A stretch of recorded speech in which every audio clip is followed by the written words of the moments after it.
दिल्ली के पंजाबी बाग में यहां बच्चों को रखा गया था। 1.5 दिन के बच्चे, 3 महीने के बच्चे, 2 महीने के बच्चे, उन्हें बेचा जा रहा था।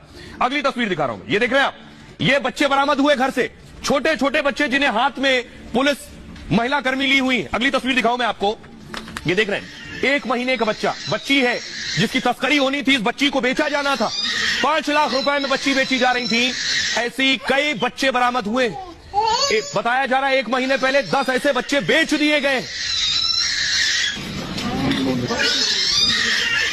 अब आपको दिखाऊं, तस्करी में जो बच्चों की गिरफ्तार हुए हैं, ये वो लोग हैं जिन्हें दिल्ली से गिरफ्तार किया गया है। दिल्ली पुलिस ने इन्हें गिरफ्तार किया है। इसमें महिलाएं भी शामिल है, पुरुष भी शामिल है। हिला देने वाली खबर, जो देश की राजधानी दिल्ली में मासूम छोटे छोटे बच्चों की बिकवाली कर रहे थे। रिपोर्ट देखिए जरा।